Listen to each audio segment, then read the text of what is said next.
ನಮ್ಮ ನಿಲುವು ನಿನ್ನೆ ನಮ್ಮ ವಿರೋಧ ಪಕ್ಷದ ವಿಪಕ್ಷ ನಾಯಕರು ಆರ್ ಅಶೋಕ್ ಅವರು ಸ್ಪಷ್ಟಪಡಿಸಿದ್ದಾರೆ. ನಿನ್ನೆ ನಾನು ಬೇರೆ ಕಾರ್ಯಕ್ರಮದ ನಿಮಿತ್ತ ಶಿಕಾರಿಪುರಕ್ಕೆ ಹೋಗ್ಬೇಕಾಗಿತ್ತು, ಹೋಗಿದ್ದೆ. ಇವತ್ತಿನ ಕಾರ್ಯಕ್ರಮ ಕೂಡ ಇನ್ಫ್ಯಾಕ್ಟ್ ಕಾರ್ಯಕ್ರಮ ಇವತ್ತನ್ನು ಕ್ಯಾನ್ಸಲ್ ಮಾಡಬೇಕು ಅಂತಾನೂ ಕೂಡ ಅನ್ಕೊಂಡಿದ್ದೆ. ಕೋಲಾರ ಚಿಕ್ಕಬಳ್ಳಾಪುರ 2-3 ಬಾರಿ ಕಾರ್ಯಕ್ರಮ ನಿಗದಿಯಾಗಿ ಕ್ಯಾನ್ಸಲ್ ಆಗಿತ್ತು ಕಾರ್ಯಕ್ರಮ. ಹಾಗಾಗಿ ಅನಿವಾರ್ಯ ನಾನು ಬರಲೇಬೇಕಾಗಿತ್ತು, ಬಂದಿದ್ದೇನೆ. ಅಲ್ಲಿ ನಮ್ಮ ವಿಪಕ್ಷ ನಾಯಕರಾಗಿರುವಂತಹ ಆರ್ ಅಶೋಕ್ ಅವರು, ಚಲವಾದಿ ನಾರಾಯಣ ಸ್ವಾಮಿ ಅವರು ಆ ಪಾದಯಾತ್ರೆ ಬೆಂಬಲವನ್ನು ಕೂಡ ನಾವು ನೀಡಿದ್ದೇವೆ.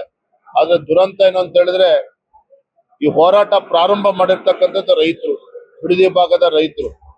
ಆ ರೈತರನ್ನು ಹೋರಾಟವನ್ನ ಮಾಡ್ತಾ ಇದ್ರು. ಅವ್ರ ಮೇಲೆ ಹೆದರಿಸಿ ಬೆದರಿಸಿ ಇವತ್ತು ಅವರಿಂದ ಬಲವಂತವಾಗಿ ಇವತ್ತು ಜಮೀನನ್ನ ಬಿಡಿಸ್ಕೊಳ್ತಕ್ಕಂಥ ಕೆಲಸ ಕಾಂಗ್ರೆಸ್ ಸರ್ಕಾರ ಮಾಡ್ತಾ ಇದೆ. ಒತ್ತಾಯ ಪೂರ್ವಕವಾಗಿ ರೈತರನ್ನ ಒಕ್ಕಲೆಬ್ಬಿಸುವಂತ ಕೆಲಸ ಮಾಡ್ತಾ ಇದ್ದಾರೆ. ನಮಗೂ ಕೂಡ ಕಳೆದ ಒಂದು ವಾರದಿಂದ ಬೇರೆ ಬೇರೆ ರೀತಿ ಮಾಹಿತಿಗಳು ಕೂಡ ಬರ್ತಾ ಇದೆ. ಈ ರೀತಿ ಮಾಡ್ದೇನೆ ಇವತ್ತು ರೈತರ ಪರವಾಗಿ ಸರ್ಕಾರ ನಿಲ್ಬೇಕಾಗ್ತದೆ. ರೈತರ ಹೋರಾಟ ಏನು ಪ್ರಾರಂಭ ಆಗಿದೆ, ಭಾರತೀಯ ಜನತಾ ಪಾರ್ಟಿ ಜೆಡಿಎಸ್ ಕೂಡ ನಾವು ಸಂಪೂರ್ಣ ಬೆಂಬಲವನ್ನು ಕೂಡ ನೀಡಿದ್ದೇವೆ. ಸದನದ ಒಳಗಡೆನೂ ಕೂಡ ಅದ್ರ ಬಗ್ಗೆ ನಾವು ಹೋರಾಟವನ್ನ ಮಾಡ್ತೇವೆ.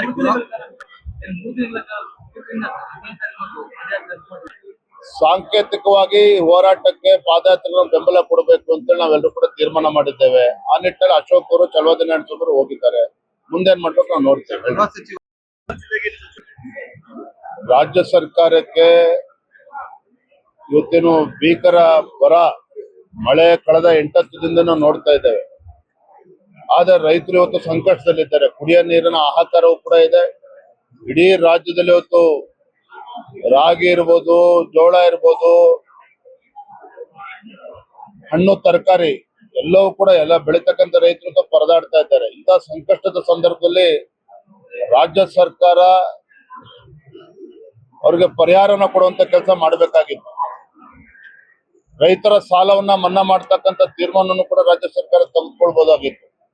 ಯಾವುದನ್ನು ಕೂಡ ಮಾಡ್ದೇನೆ ಕೇವಲ ಇವತ್ತು ಸಚಿವರು, ಶಾಸಕರು ದೆಹಲಿ ಪ್ರವಾಸನ ಮಾಡಿಕೊಂಡು ಈ ರೈತರಿಗೆ ಅನ್ಯಾಯ ಮಾಡುವಂತ ಕೆಲಸ ಮಾಡ್ತಾ ಇದ್ದಾರೆ.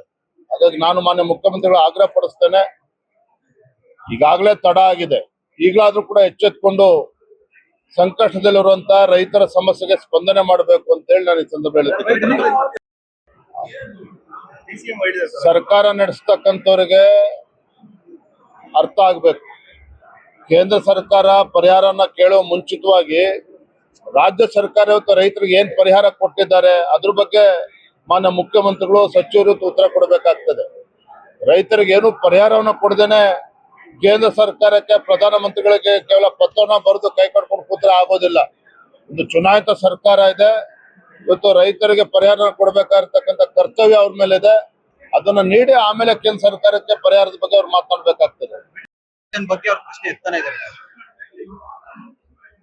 ಗೌರವಾನ್ವಿತ ಗೃಹ ಸಚಿವರು ಪ್ರಿಯಾಂಕಾ ಖರ್ಗೆ ಅವರೇನಿದ್ದಾರೆ, ಒಂದು ಮಾತನ್ನ ಸಂದರ್ಭದಲ್ಲಿ ಹೇಳ್ತೇನೆ.